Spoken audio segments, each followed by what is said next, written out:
We are gearing up and ready to go here for Game 5, where OpTic Gaming and Echo Fox are squaring off. Time to turn to the starting lineups. On the blue side, it is Echo Fox, with Lourlo in the top lane, Panda in the jungle, Fenix mid, Apollo bot, Hakuho support, and coaches Song and Tyler.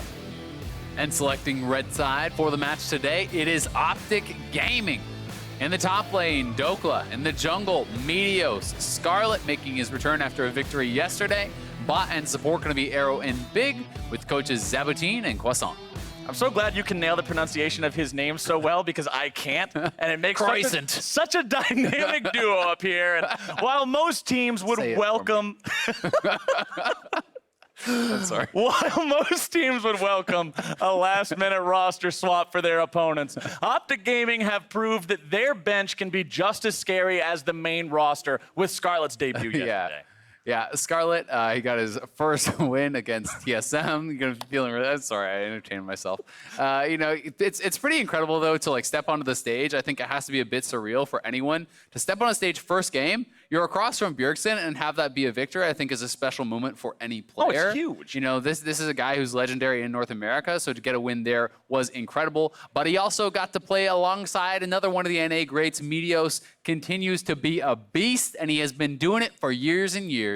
Meteos continuing to be a bright, shining star on the teams he appears on. He's consistently delivering on the big moments, and his team needs those moments to keep up in the standings. Echo Fox coming up short, though, on similar types of executions. Yeah, their game kind of hinged on this one Baron fight where they had a 5v3, and they tried to engage on Huni past the Sivir and got shredded. They got basically aced in a 5v3. And that kind of execution, you know, that can determine how your season goes, right? You know, it's these small moments in so many of these games that you have to be able to nail if you want to get these wins. There is not a lot of room for error anymore in the LCS these days, and Echo Fox is finding that out, having been a playoff team just last split, now starting at 1-6. Both them and FlyQuest have had a bit of a rough start to the summer split. And I do want to go ahead and say that although based on standings and based on recent performances, you would skew this game heavily in the favor of OpTic Gaming, remember that Echo Fox's one win so far was against Team Liquid. They didn't just take down another team at the bottom of the standings, they took down the reigning champions of NA. So this team does have the ability to pull off some pretty impressive games. They've just been struggling to find that cohesion so far. We'll see if they can dial it in here against OpTic Gaming. Bans are underway. Irelia and Camille banned out by Echo Fox, seeming to target towards that top lane, as OpTic will hit some of those supporters, those shielders, those enchanters, Karma and Sona off the table. Yeah, very interesting to see that target up towards that top lane thus far. But you also have to remember that one win really did kind of come off the back of Solo, right? He had that monstrous gangplank performance against Team Liquid. He really was the catalyst for a lot of what was kind of going right for them in that game. So we'll see if Lourlo, if Panda can really kind of step up and try to make things happen for this squad. Final ban from Echo Fox in this first phase will be the Olaf, as OpTic Gaming didn't even need 2 full seconds to lock in their final ban as the Azir, keeping that one away from Fenix. And it looks like Lourlo going to be going for that Aatrox here nice and early. We've seen plenty of first picks of this champion this week. Yeah, it seems to be kind of the most common first pick. People aren't really thinking it's ban-worthy, but it's good enough that you always want it if it's up, generally speaking. Azir has become so meta these days, and Fenix is known for the champ, so no reason to leave up his best champion when it's at a very strong state. Right. Don't think we're going to be getting Yorick anytime soon here against Aatrox. Can really struggle in that matchup. But Yuumi is available thanks to a lot of those top lane bans. So Big is going to get his hands on this, and we have not been seeing a lot of Yuumi slip through the ban phase whatsoever. Right. It has been doing really well when it does get through. We'll see how much practice they do have on it, though, because sometimes you get in these sort of situations where something is so OP, it's always banned. Pro teams will stop practicing it. Yeah. Because they say, well, what's the point? What's the point in dedicating our scrims 99% ban rate, when you're never going to get it? And then the situation comes where it's not banned, and you're like, well, shit, I guess we're gonna all right, I've played this thing. Like, what's the W do again? Yeah, you have to weigh these pros and cons, but we'll see how much experience Big has on the champion. Yuumi, for those of you who are not aware, is a champion. I would say this is the champion with the single lowest skill floor in League, because technically you could attach to your ally in an AFK. Pretty low skill floor. Also a relatively high skill ceiling to properly utilize the champion, jumping back and forth between allies, making sure you're in the right place at the right time to dodge away from spells and bait things out. As it appears that we have had an issue here with Champion Select, and I'll update y'all on exactly what's going on as soon as I know.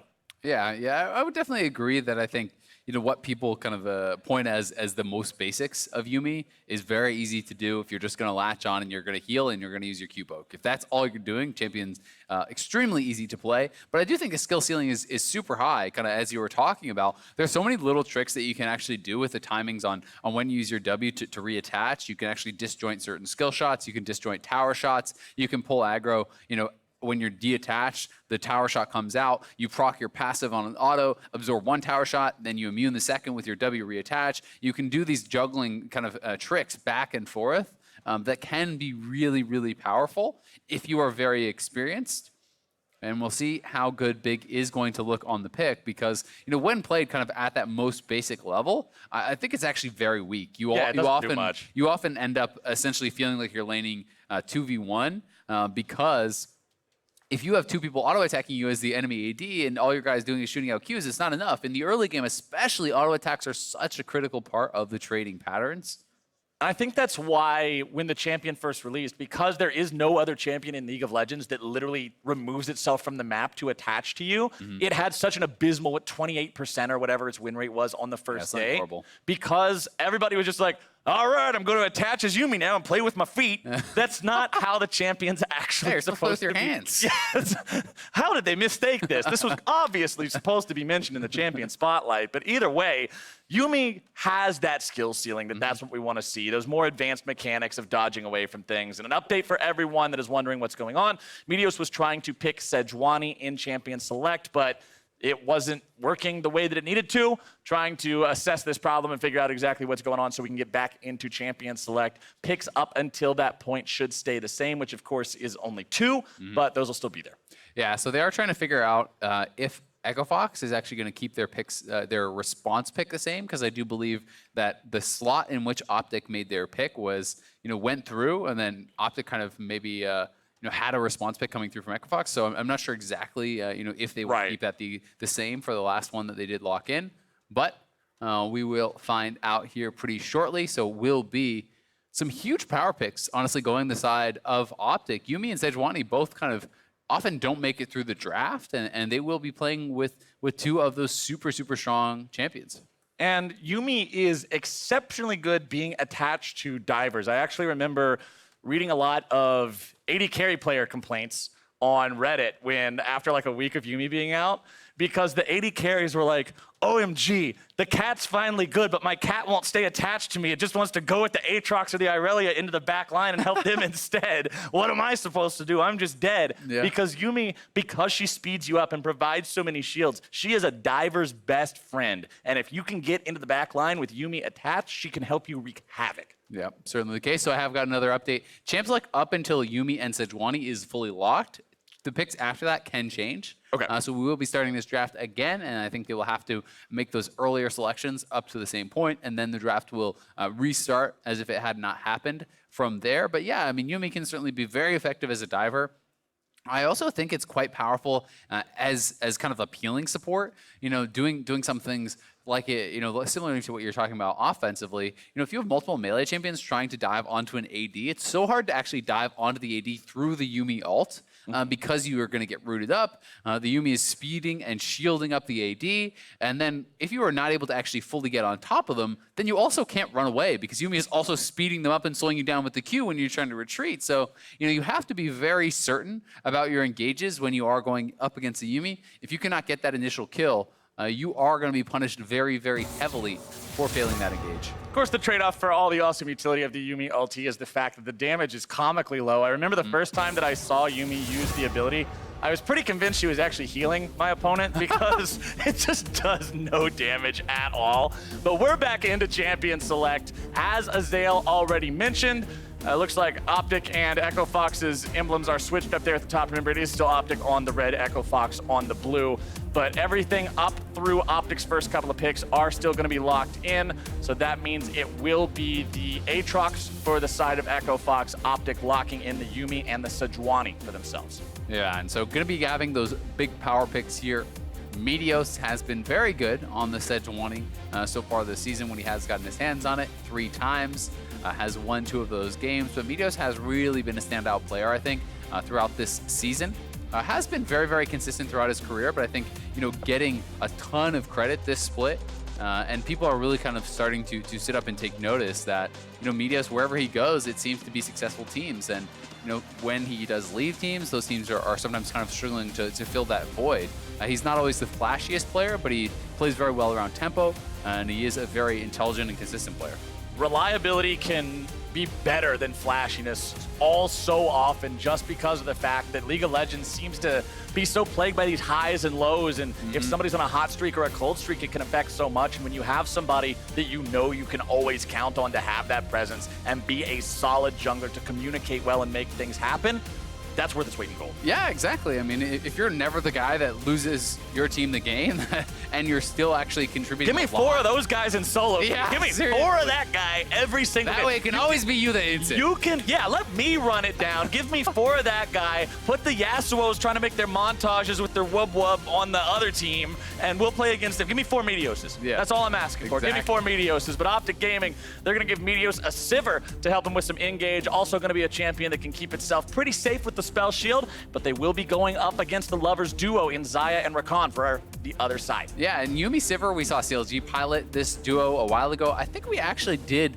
get 1 game out of Big and Arrow playing this exact setup, and it was in a loss when they did play it. But Yuumi Sivir considered to be one of the most dominant lanes in the game right now, 2v2. And if I'm recalling correctly, they played this against C9 and actually slammed the lane, but did end up losing the game. So one of the reasons it's so frustrating to play against is Yuumi Q slows you down. That means with the big slow, it's very easy to hit the boomerang blade from Sivir. So you now have this kind of poke pattern where Sivir is almost standing just in the minions and be kind of being this turret for the Yuumi. Yuumi hits you with a Q, and then all of a sudden the boomerang blade comes out, you're hit by that as well, and the poke becomes very, very overwhelming.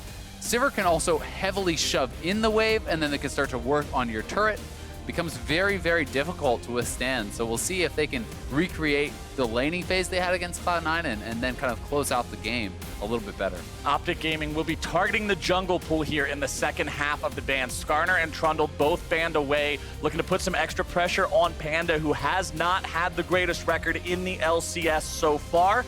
Poppy and Nico, the targets there for Echo Fox in the bans, hitting that solo lane pool a bit. They'll grab Jarvan for their jungler, and Akali will be the other solo lane. Yeah, so we do have the Poppy ban. I think makes a lot of sense against Dhokla, has had a lot of success piloting this champion. Certainly also something that works very well against all these dashes that are over on the Echo Fox team. 4 of their champions do have those dashes. It's going to be 2 days, 2 Vladimirs here for Scarlet. That is what he won on yesterday against TSM. We are going to get that Jayce top here for Dhokla. But as we know, OpTic very rarely does play to that lane. So, usually they are using these kind of picks more to survive the lane, to be able to kind of absorb pressure for Dhokla while they focus on the rest of the map. And Vladimir is one of these comfort picks for Scarlet, and I really like seeing OpTic Gaming choose to put him on a champion he's so comfortable with. You've already got him having to adapt to the LCS stage, having to play at this higher level than what he's used to. He's already got to play with these players that he may not have as much practice specifically playing with because he's normally playing with the Academy squad. So why not alleviate just one of those other difficulties and say, hey, put you on the best champion you possibly have. You can rely on him mechanically and in terms of game knowledge for knowing exactly what his champion's breakpoints are, and it puts him in a spot where he can make plays like what he did yesterday to come back against TSM. Exactly. You want to have them be as comfortable as they can when you are a new player on this LCS stage. One of my concerns certainly though with the OpTic draft is where is Meteos really meant to gank? There is really very little to none as far as the gank assist is. Kind of looking across the map, Vladimir, Jayce, Yuumi Sivir, there's not really any CC there to actually kind of set him up.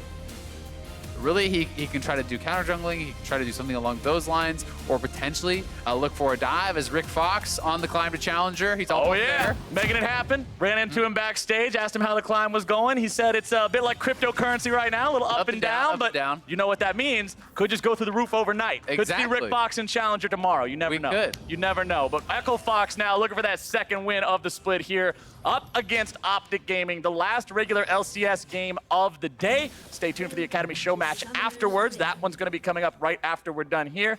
And it looks like Echo Fox and OpTic aren't going to be doing anything too special here at level 1. Electrocute being run by Scarlet on the Vladimir here. We saw this yesterday. More powerful for the all-ins in the trading. Not quite going to have as much utility in the team fights as a phased rush would.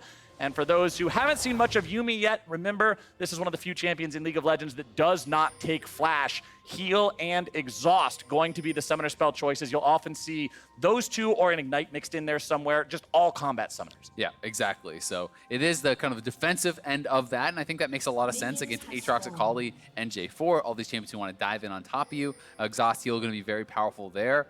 Disregard some of these rune choices. I don't think this is double Halo Blade. I think that is, a spectator error. I also would be surprised. Halo Blade's Rakan would be something else, man. It would be something else. And not a good something else. I have been informed that those are both Halo Blades. Really? That is real. That is not a spectator error. It is double Halo Blade, which leads me to believe this has to be a laning strategy for hard going in on them, level 1 and level 2. Exactly. So if you do actually have the W right here as Deadly Plumage has been actually selected, you get the attack speed on Rakan as well. So with double Halo Blades, you could theoretically, we're kind of talking about Yuumi being attached and not trading autos, well, you both walk up and you just are slapping them with the autos really quick in kind of that 2v1 type of spot.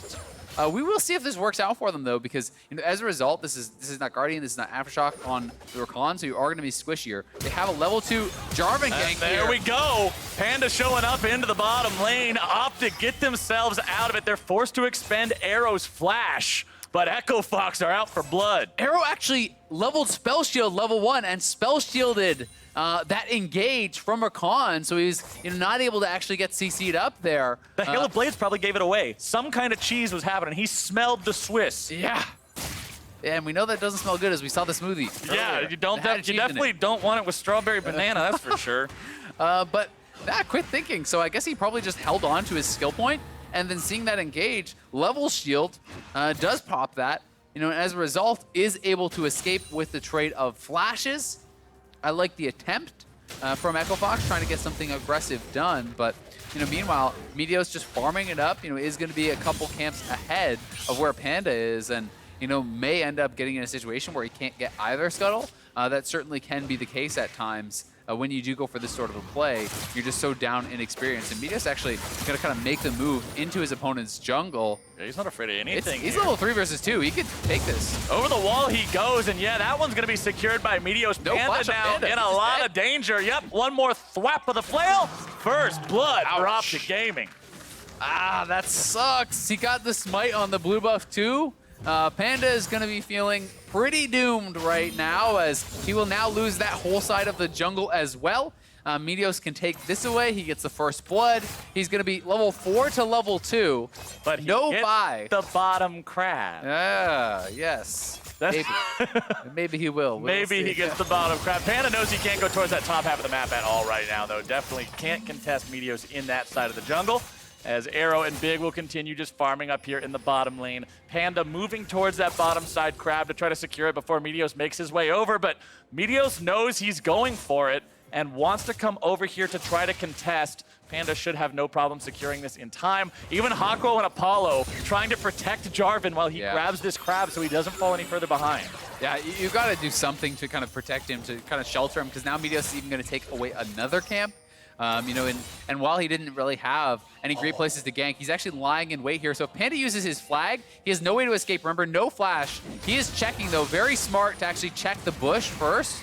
That is probably the only thing that actually keeps Panda alive. But Meteos does have smite and is up level, so it's his camp. And well done there by Meteos, really extending this lead. Easy thievery here from Meteos, but the collapse is coming in from Echo Fox. Hakuho makes his way over, but considering Meteos can just dash over the wall, it's no big deal. Yeah, and Meteos held on to the Q. He never used that aggressively because he knew that a roam could be coming over, from Fenix or potentially from Hakuho. So, intelligently holding on to that. Pretty well played, honestly, by both sides. Panda check the brush before using his flag. Meteos hold onto his Q for the escape. And Meteos, as a result, very far ahead. Smart, consistent play from him. He is already having that Bombing Cinder and Boots, a great first buy. 2 pink wards to boot, so he's going to be out on the map looking to get things done here. And, Scarlet, holding his own well in that mid lane, has utilized his TP to get back to lane, and because he's setting up a freeze, Fenix has no choice but to teleport back to try to break that freeze. Meteos will continue farming up now. Panda's just happy to not have Meteos in his side of the jungle anymore. Panda will move up towards that chicken camp of Meteos, steal that one away, try to make up some of the CS discrepancy. Meteos not close enough to contest that one. Plus the fact that Fenix has complete priority over the mid lane right now means it's not really a good fight to take anyway. Yeah. Helps Panda get back into the game here a little bit. Yep, exactly. I mean, Vladimir is a very kind of slow-paced early game, and there's Hakuho using that Hail of Blades. So, to his credit, getting a couple of those autos off there. After the engage, he jumps forward with the W, but Big avoids it, reattaching to Arrow, and then he's just going to try to harass with the autos. So if you can force Big to actually be attached to Arrow, and you can both be getting your autos off at the same time, Gleaming Quills, Hail of Blades, those autos become pretty effective. But Hakuho playing this aggressively is spending a lot of his mana, and as a result, he's sitting here, so they're going to have to look to reset. Scarlet will continue just farming up here in the mid lane. Fenix trying to pressure him as much as he can before Vlad hits that level 7 and even more critically the level 9 that puts the transfusion on such a low cooldown that it becomes very hard to really wear away at the health bar. Checking into the top side, you can actually see quite a stomping of the top lane. The Jayce advantage against the Aatrox. This is not what we saw last time around. This is much more typical of a Jayce lane. 25 CS ahead of his opponent. Lourlo has the ability to even up some of that, but Meteos has made his way up into the top side. Seeing if maybe they can make this dive still happen. Lourlo tries to get himself away. Meteos able to tag him with one more auto attack. There comes your Glacial Flail. Not enough damage, though. Meteos will chase him off, and that does mean Lourlo continues to miss out on more farm. Yeah, and that's no TP on Lourlo there, so that is actually a very punishing little play. And, part of the reason we're seeing such a huge advantage here for Dhokla, credit to his laning, but also the fact that Meteos destroyed Panda in the early game, put him so far down, meant the Jarvan is not ganking you top. Meteos farmed his whole top half of the jungle, got some wards down for him. You can see a pink ward over by the blue buff. You can see another ward over on the wolves. So, he is keeping him in this position where it's like, yeah, where could they even come from? Look at these wards. Even as a lane ward, he's a river ward. You are fully clear to just pretend there's no jungler on the other team and just walk at the guy, right? Whereas Jayce's dream. Exactly. Whereas in the other game, we saw the Jayce's flash being forced out early. We saw him being pressured a little bit more by the enemy jungler. This is not the reality. So despite the fact that Meteos didn't kind of directly just gank up there a lot, he created this situation where Dhokla has run of the lane. Meteos effectively incapacitating the enemy jungler in the early game has just freed up so much for his laners. Bottom side, Arrow and Big not really having to worry about the Jarvan making any more cheeky dive attempts towards them. Mid lane, you've got Vladimir able to just farm up completely safely against the Akali, not too worried about Jarvan showing up there either. And Meteos is once again on the prowl in the enemy jungle. Yeah, and no Shroud available. They're waiting, I think, to see if someone was going to come over and actually grab that blue buff. Lourlo even defending him while he takes it. That is how scared they are of this Sejuani. And Meteos laying in the way here. I don't think he's going to be able to get too much done. Panda already used the flag, and that means Meteos felt comfortable firing off the ultimate. Panda steps back up. He'll take the wolf at least, but you got to be happy getting that summoner spell from the Jarvan. Yeah, getting the flash was great. Meteos still had his smite, so could have actually used it. May have wanted to hold on to it, to try to grab this Gromp. He probably could have actually leashed the wolf back towards the camp a little bit and made that more difficult for Panda, but still, another great move for Meteos in a game that has been pretty chock full of them. So, things looking good for them. And again, locking down that Jarvan. The Jarvan has not been able to really do much of anything, and being even as a Sejuani at this point in the game with a Jarvan is going to feel really good. Sejuani generally has a lot more powerful team fighting. So Meteos is going to be really, really happy about the fact that he has gotten a lead, protected his Jayce, 30+ CS in the top lane for Dhokla. That is a slamming, and with only the one kill, they are up 1,500 gold as a result. Yeah, OpTic looking real good here in the early game. Meteos specifically on this Sejuani, just being exactly what you want your jungler to be. Echo Fox is in a spot where Panda's pretty much having to say, there's nothing I can do against this guy 1v1. People have to rotate and help me if he shows up, because otherwise I have to concede everything, which now puts the laners in an even worse spot. Yeah. Your Aatrox is already stuck underneath turret. The last thing he wants is his fucking hotline going off, saying, hey, I gotta come over here, leave my turret, come help you at the wolf. Yeah, this is not a situation that feels salvageable for Echo Fox in the early game, and OpTic are now the ones who feel so good about where this game is going. Echo Fox have found an avenue, though, going after the Cloud Drake. Some early game movement speed will help out with these rotations to see if maybe they can get the drop on OpTic. Yep, and you know, thankfully for Panda, he's at least been able to find some farm, trying to close the gap in that regard. But as you can see, Dhokla chipping away at this top lane turret. You know, 1 and I would say a third plates left over, so he's pretty close to actually knocking that down. They could try to play towards that top side, look for a Rift Herald. You know, 1 plate remaining is going to be pretty easy to knock down. They could try to go for this, but I think you want to wait for the minions to be pushed up. Meteos may try to just stop this base, though, because that alone is very annoying for Lourlo, and is going to ward to try to keep himself safe. But if you stay around, Meteos is for sure going to try to come in and threaten this. Dive still probably going to go off here top lane. 1 minion left alive. Meteos able to make his way onto the enemy top laner before he can get out alive. And the Aatrox changes to World Ender means no assist, no kill, no reset.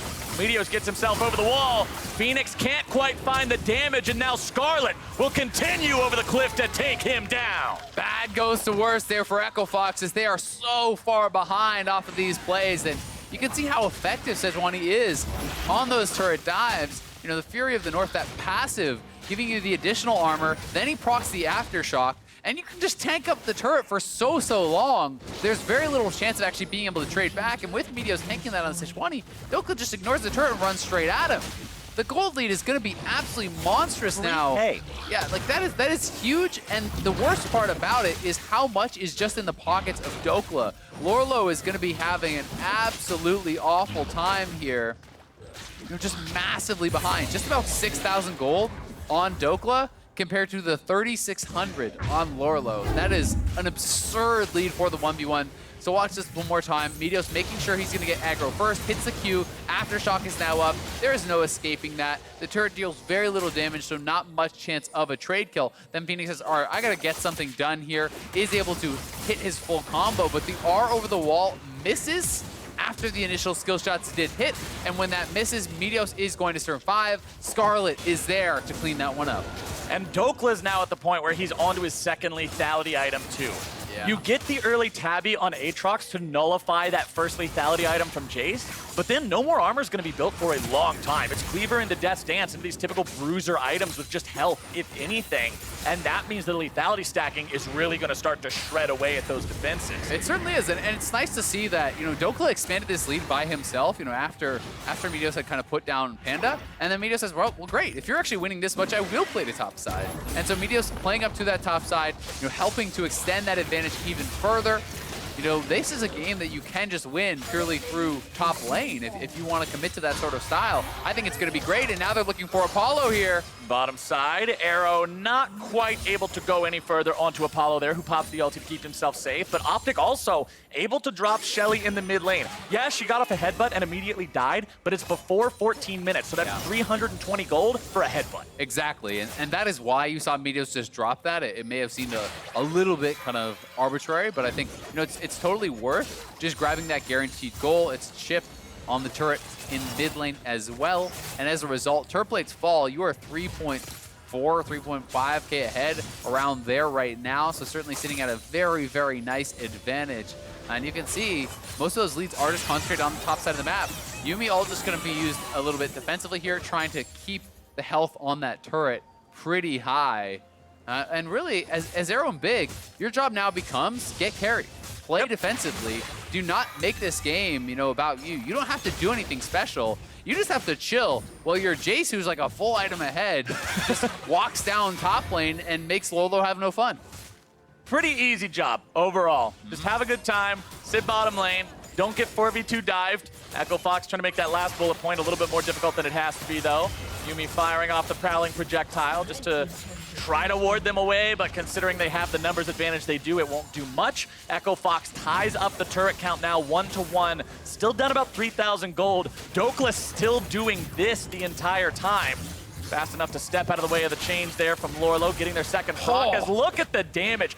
That's the electrocute that the Vlad build does. Yeah, and Scarlet still has his ult, and Phoenix has no shroud. So Phoenix, you gotta be careful. Oh, my God. Oh, that was close. Yeah, that is lethality on someone with no armor. Dhokla ridiculously strong at this point, so great. You know, it was a good proactive play from Echo Fox to go bot lane. They send 4-man there, but you show your jungler, you show your mid laner. That means Dhokla just walks up to tier 2 and starts hitting it. Scarlet walks up mid lane and starts hitting that. So, you know, bot lane is playing defensively, and I think this is a nice adjustment from OpTic, you know, really kind of showcasing that they can be a little bit more dynamic than sometimes, you know, people do talk about them as you know, they normally are always playing towards mid lane, but Crown is out, they're playing towards top, and Dhokla has the matchup and has had that success in the early game to dictate it. And what a change for this team, man. This is a team that in previous splits, we always wondered, well, what do they need to do to really find their successful way of playing League of Legends? They had this top laner that liked to play things like Yorick,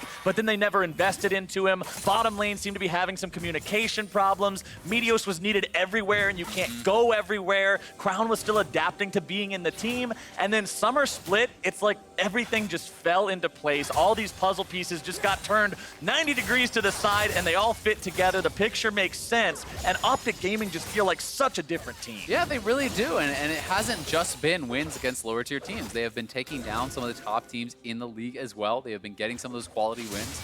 I would say, you know, them and CLG right now are two of the teams that have kind of really stepped up and taking down some of those big dogs, so to speak. For two squads that didn't even make playoffs last split. That is a huge turnaround, and certainly is exciting, I think, for the league as well, because you know, you end up with such a higher quality of games overall when there are more competitive teams, when you know more of these squads can take down each other on any given day. And that's what we were talking about coming into the split, is you had the big three at the top of TSM, C9, and Team Liquid that many people considered above everyone else. And then Golden Guardians and FlyQuest were sort of in this pole position to try to challenge them. Yeah. That was what everyone's perception was. FlyQuest has since fallen off from that level. They are at the bottom of the standings right now, currently having a rough time. Golden Guardians still around that level, I'd say. They have shown that they're capable of playing some pretty high-level League of Legends, but OpTic, one of the teams really stepping up as Scarlet tries to make himself an outplay in the bottom lane. Dhokla shows up, but he will not be able to keep his mid laner alive. Echo Fox barely able to grab that kill, but barely is enough, and that gets them on the board. Yeah, Hakuho coming through with the Ignite, with the shielding for Phoenix, barely allows them to keep Phoenix alive and get that kill on Scarlet. You need plays like that because it also got the teleport off of Dhokla, which helps to relieve some pressure on the other side of the map there For too. sure. So certainly a big deal there from Echo Fox, and it's crazy to think that OpTic is a team that had 7 wins in spring. They're, if they win this game, sitting at 6-2. That would be 1 win off of what they got the entire split in spring. And we're still in the first round robin. Yeah. We'll have Rift Rivals next week, and then week 5 will be after that. Week 5 will mark the halfway point through Summer Split.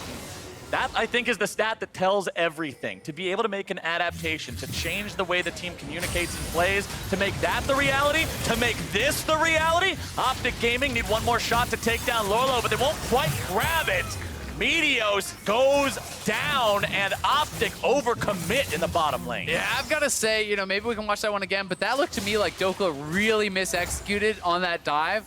You know, he just needed to actually, I think, get some additional autos off before knocking away Lourlo, because Lourlo was not going to get the revive before if he just continued, I think, in hammer form to get a couple more autos.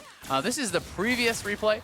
Scarlet and Phoenix having the 1v1. Hakuho coming in to make sure this is not a fair fight.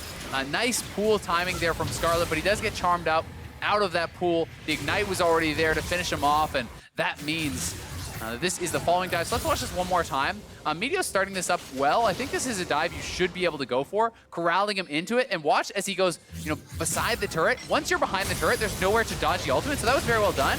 But yeah, he just kind of hits him away there. You needed to get 1 additional auto and then use that E, the knockback, for the execute. Right.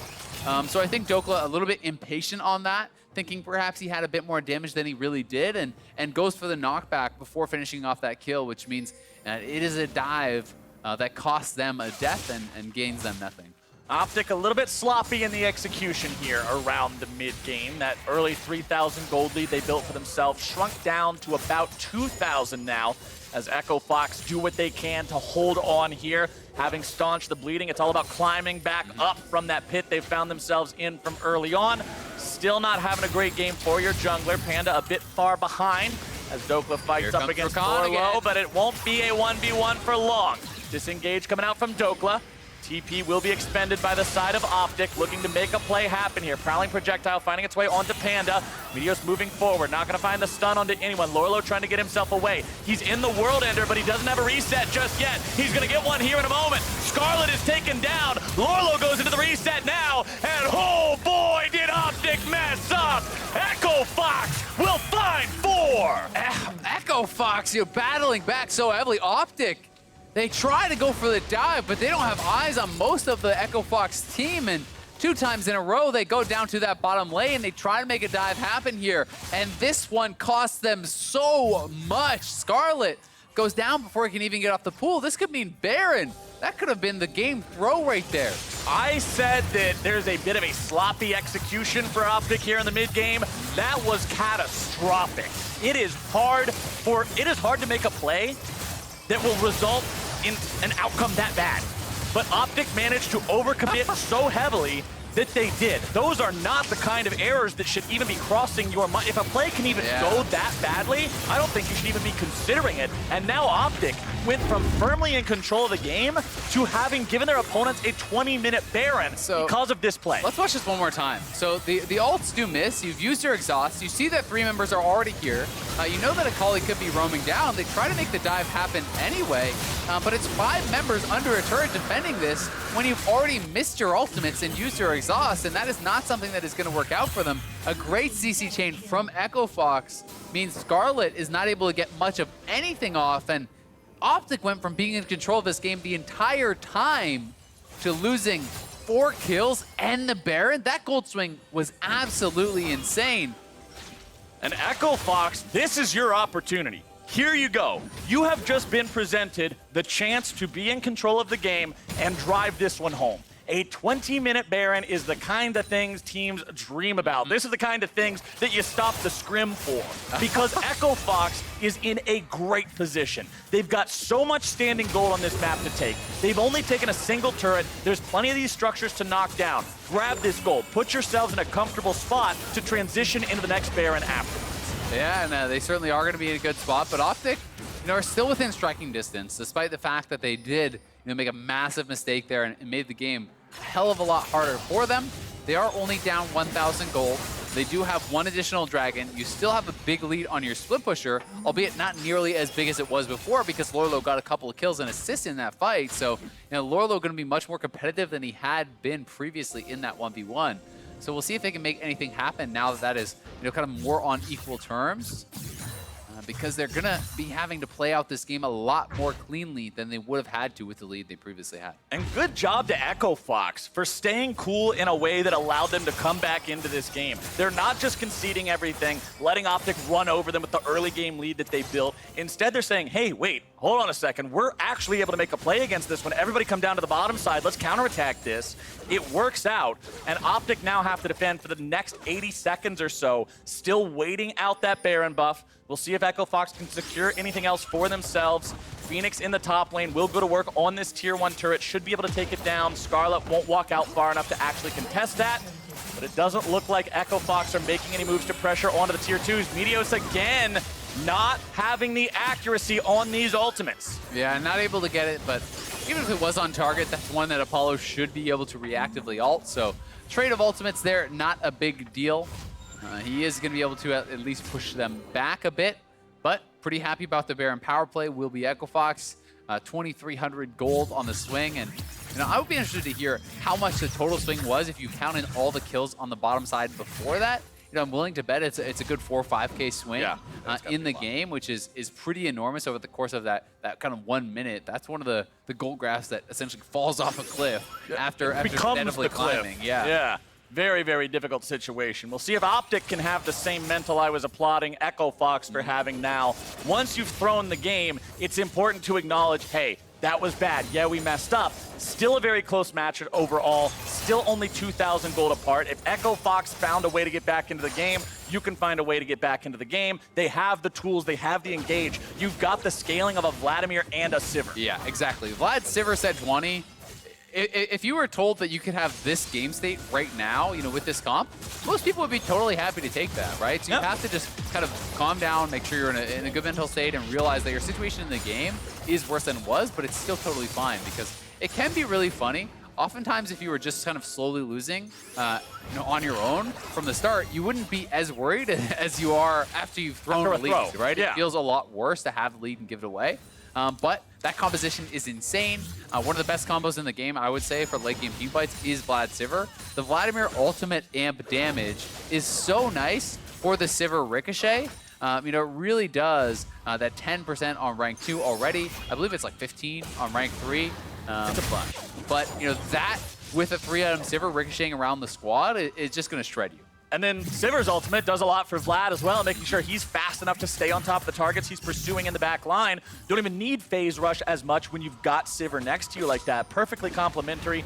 Either one of them can also be attached to by the Yuumi to make the dives that much scarier. And as long as Meteos can hit one of these big Sejuani ultimates, it could start off the fight that they need. But over on the other side, Lourlo has recovered from his disastrous early game. He is on the 2-item power spike for Aatrox with the Cleaver and the Death's Dance. Has stopwatch in the inventory as well to make sure he doesn't get blown up before getting a reset.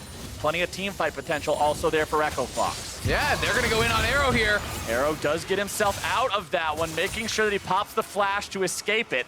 Echo Fox tried to pull the trigger, but nothing to really find when Arrow's on point with the Summoner spell. Yeah, good flash out, and now that is no Cataclysm and no Ultimate Armor Con for this potential Dragon fight. So, OpTic may have priority around this area. I think that Echo Fox will just make the call off of that to just give it up and try to attack again once Arrow, has no flash still and you have your ultimates back. Makes sense. So I think that is a smart play there. But certainly one of the things that is concerning for OpTic is the lead that Apollo has developed down here in the bottom lane.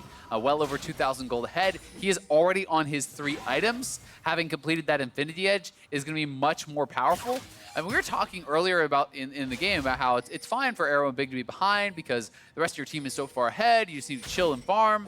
That's less the case now because they gave away that big lead. And now it does matter when the rest of your squad isn't ahead. The Sivir kind of needs to be a bigger threat, needs to have that additional damage. So Arrow is going to have some catching up to do.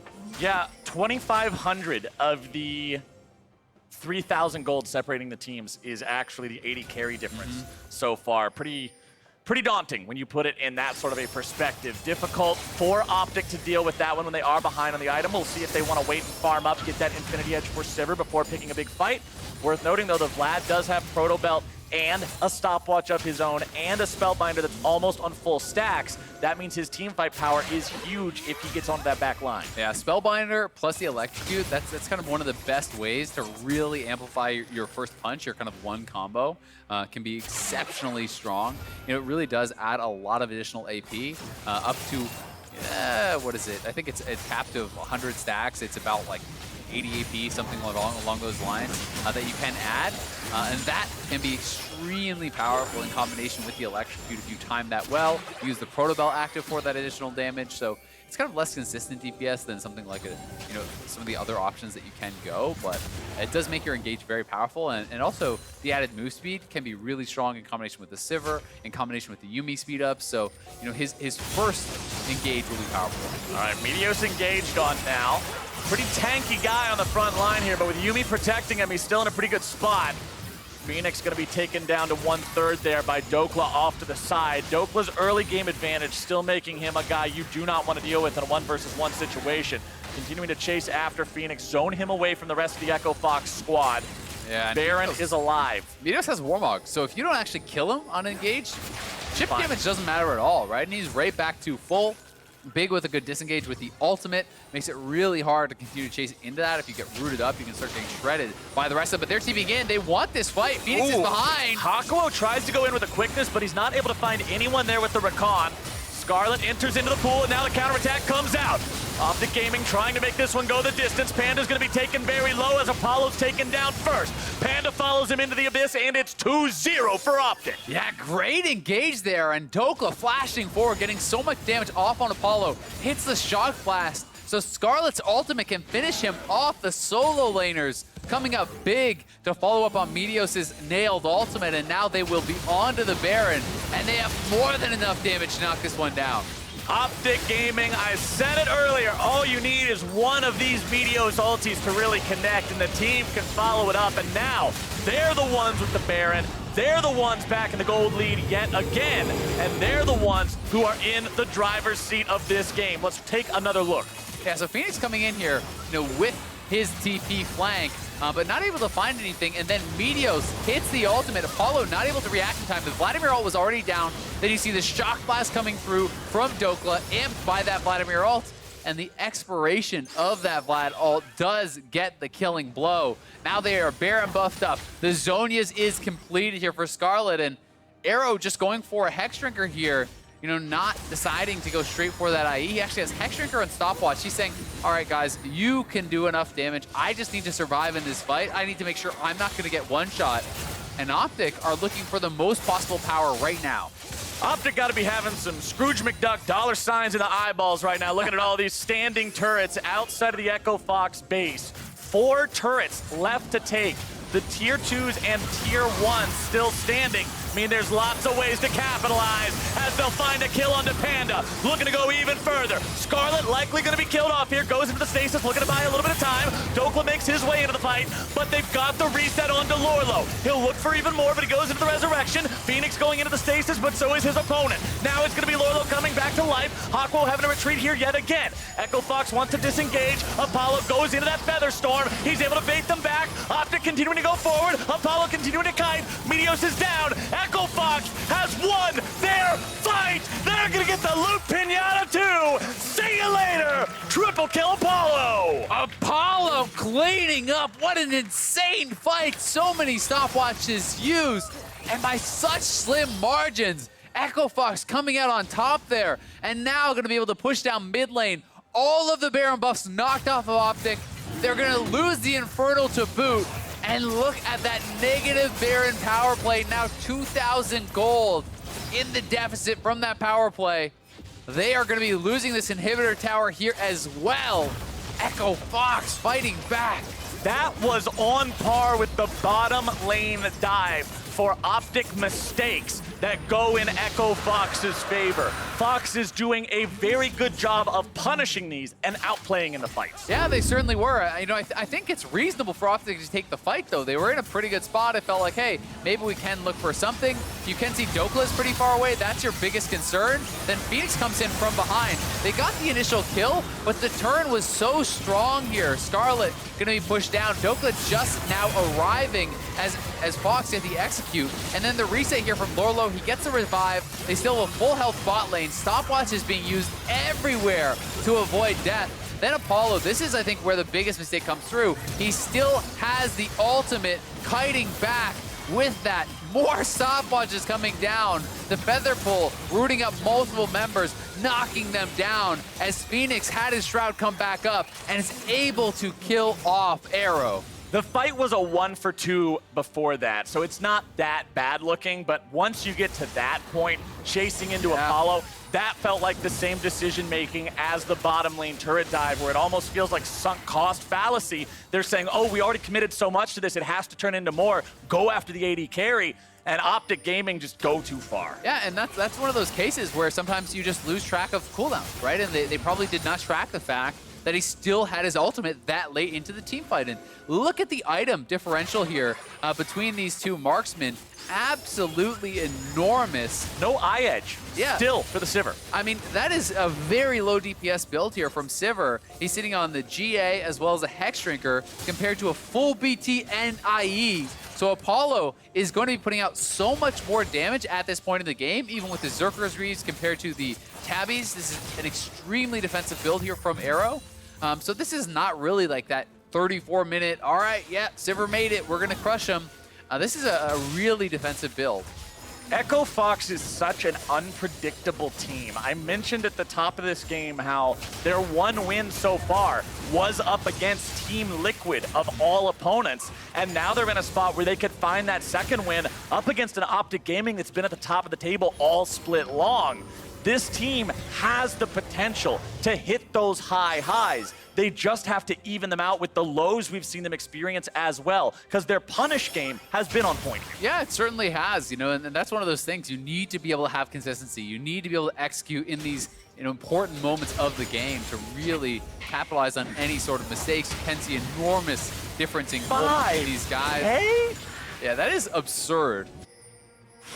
He is so much damage. stronger. He's almost getting, it's almost like they gave him an extra gold for every extra point of damage he did over his opponent with a little bit of a bonus too. That is just crazy. The only bright spot when you look at a situation like that is like, well, can't get any more items, guys. Don't worry, I'm catching up. But he still has to finish his Hex Drink or he can get more items. You know. That turns into another item. You gotta take the wins where you can get them. All right. We'll call it a bronze landing instead of a silver landing. It's not quite at the silver level, but at least it's not an iron landing. Yeah, that is true. Echo Fox feeling good. They've got themselves that 4,000 gold lead, most of which, actually all of which, is in the 80 carry difference. As top side, that tier 2 turret's gonna fall. That means the tier 3s left standing in the side lanes are those remaining objectives for Echo Fox to target. Next Baron coming alive right now. Next Drake will be Elder, spawning in a little over 1 minute as Echo Fox heads the Baron pit. Yeah, Echo Fox are gonna be starting up this Baron. OpTic is coming over here. They are gonna be grouped up. You can see Fenix, though, on the flank here. Wants to try to go in. Oh, baby, Dhokla's gonna be the target, and that is a big pick to start things off with. Scarlet having to retreat now, too. OpTic's trying to back away, but Lourlo's into the back lines. All he needs is his reset, and he's gonna find it. Apollo's on a rampage, and OpTic are cut to pieces. They'll find even more disaster as Echo Fox chases further. Scarlet goes into the pool and into the grave as Apollo gets a triple. One more will make it a quadra, and surely the Penta with the cat after, but they will not even need it. Yeah, they're gonna push down mid here. Arrow desperately trying to clear out the waves. They don't have minions just yet, but the super is coming in from that mid lane. They should be able to potentially end the game here. They're gonna TP back in.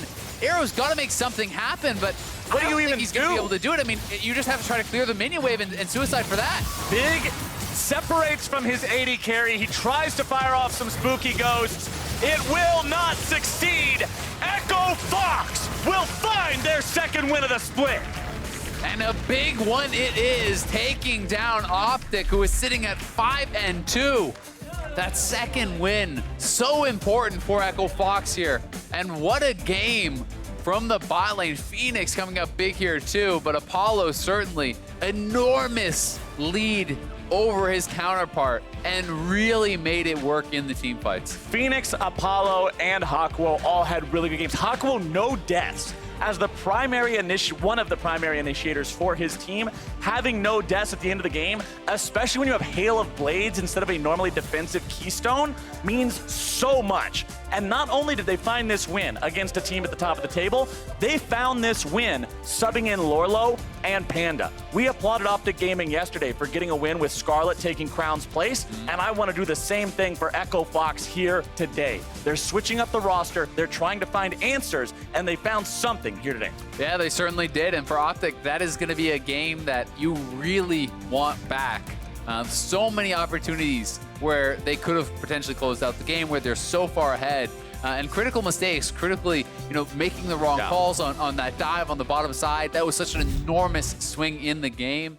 5-6K being handed over to your opponents almost immediately, 0 for 4 on the kills, then giving up Baron. Again, kind of the hard engage in the jungle when Dhokla was not with the squad, get punished very heavily there. So, certainly something that OpTic could have won, but critically, made some execution errors and got punished big time by Echo Fox. It's definitely a VOD that you go back and you look at and you see those game-changing moments didn't come down to Echo Fox deciding that this is where they're going to set the trap and this is where they make the comeback. It was OpTic having the lead and throwing it away. Echo Fox then doing a good enough job with what they were given to command the lead long enough to put Apollo in the spot where he was, where he just could not be answered. Congratulations to Echo Fox finding that second win of the split. And to break down the game and wrap up the weekend, let's send it over to Freak for the LCS cooldown.